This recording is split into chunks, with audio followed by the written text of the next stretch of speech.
Dear friends, it's now what a lot of people use as their spiritual time. It's fairly quiet, early in the morning, before sunrise. I don't really call it morning. Anyway, that's me going off on tangents again. I'll try and stick to the point because I want to make these fairly short. Now, I read a book a while ago on recommendation from my mother, actually. It was very popular in her day in the schools, although then kind of fell out of fashion. I'm not surprised. The language is a little unusual. It was written in, part 2, which I also read, was written in the 17th century, early in the 17th century. So part 1, I'm not sure, maybe early 17th century or even late 16th century. It's called Pilgrim's Progress by John Bunyan. He actually went to prison for his Christian faith in Great Britain when Christianity was very much persecuted against, like it now is, in many parts of the world. I want to read to you. I found it online. An online reproduction of part 2. I want to read a little. It's a weekly reading system, which is really neat.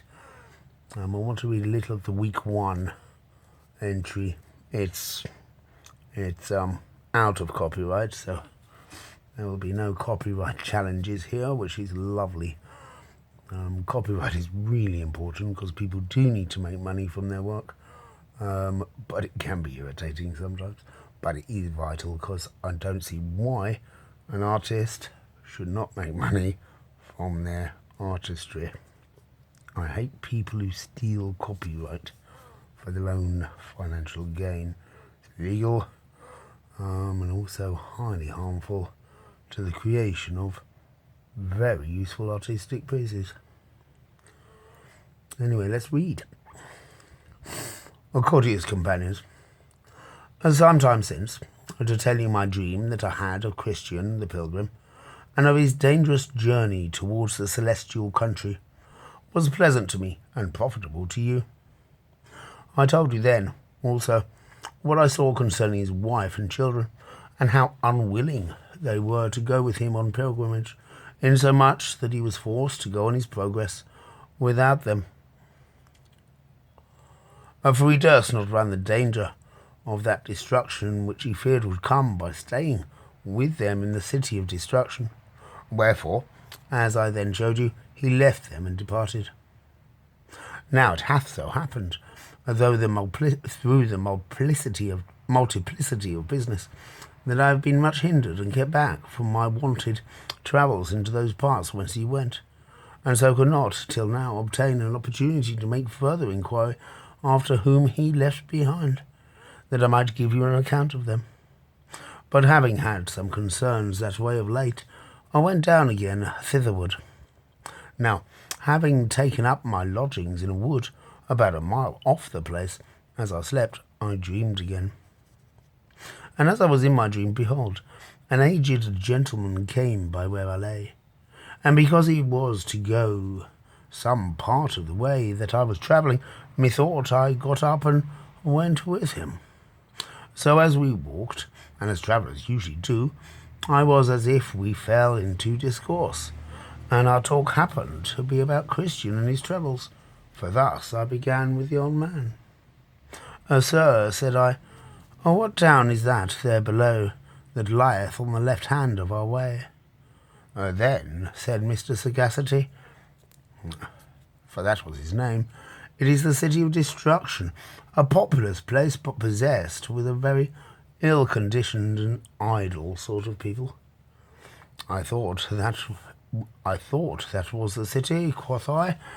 I went once myself through that town, and therefore know that this report you give of it is true. Mr. Sagacity, too true. I wish I could speak truth in speaking better of them that dwell therein.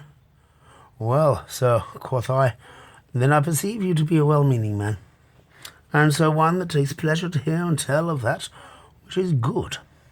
Pray, did you never hear what happened to a man some time ago in this town, whose name was Christian, that went on pilgrimage up towards the higher regions? Mr. Sagacity. Hear of him, aye, and also heard of the molestations, troubles, wars, captivities, cries, groans, frights, and fears that he met with and had in his journey. Besides, I must tell you, all our country rings of him. There are but few houses that have heard of him and his doings, but have sought after and got the records of his pilgrimage. I think I may say that his hazardous journey has got a many well-wishers to his ways, for though when he was here he was fool in every man's mouth, yet now he is gone he is highly commended of all. For it is said he lives bravely where he is. Many of them that are resolved never to run his hazards, yet have their mouths water at his gains. They may, quoth I, well think, if they think anything that is true, that he liveth well where he is, for he now lives at and in the fountain of life, and has what he has without labour and sorrow, for there is no grief mixed therewith. But, pray, what talk have the people about him? Mr. Sagacity. Talk? The people talk strangely about him. Some say that he now walks in white, that he has a chain of gold about his neck, that he has a crown of gold beset with pearls upon his head. Others say that the shining ones that sometimes showed themselves to him in his journey are become his companions, and that he is as familiar with them in the place where he is as here one neighbour is with another. Besides, it is confidently affirmed concerning him that the king of the place where he is has bestowed upon him already a very rich and pleasant dwelling at court, that he every day eateth and drinketh and walketh and talketh with him, and receiveth of the smiles and favours of him that is judge of all there. Moreover, it is expected of some that his prince, the lord of that country, will shortly come into these parts, and will know the reason, if they can give any, why his neighbours set so little by him, and had him so much in derision, when they perceived that he would be a pilgrim. For, they say, that now he is so in the affections of his prince, and that his sovereign is so much concerned with the indignities that were cast upon Christian when he became a pilgrim, that he will look upon all as if done unto himself, and no marvel, for it was for the love that he had to his prince that he ventured as he did. I dare say, quoth I am glad on it. I am glad for the poor man's sake, for that he now has rest from his labour, and for that he now reapeth the benefit of his tears with joy, and for that he has got beyond the gunshot of his enemies, and is out of the reach of them that hate him. I also am glad, for that a rumour of these things is noised abroad in this country.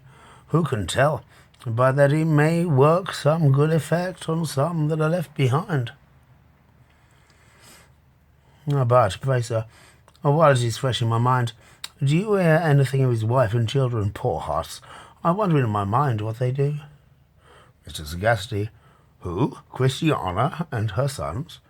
They are like to do as well as did Christian himself, for though they all played the fool at first, and would by no means be persuaded by either the tears or entreaties of Christian, yet second thoughts have wrought wonderfully with them, so they have packed up and are also gone after him. Better and better, quoth I. But what? A wife and children all? Mr. Sagacity. It is true. I can give you an account of the matter, for I was upon the spot at the instant, and was thoroughly acquainted with the whole affair. Then, said I, a man, it seems, may report it for a truth. Mr. Sagacity. You need not fear to affirm it. I mean that they are all gone on pilgrimage, both the good woman and her 4 boys, and being, we are, as I perceive, going some considerable way together, I will give you an account of the whole of the matter. I'll leave off there. Fantastic book. Really is brilliant and very wise. One of the best Christian books I have ever read. Beats Lion, the Witch and the Wardrobe, Lord of the Rings. Beats any modern, discourse, novel, teaching book. I learned so much from it. I really learned so much from it. Changed my life in a way. It actually got me out of some pretty big holes in my life, remembering the wisdom in this book. Not many people get around to reading part 2. It's not very well known, but well worth it. Well worth it. But read part 1 first. And a warning, there is a part 3, but in the printed copy not printed copy, online reproduction of the printed copy. I got it from Google Play. There's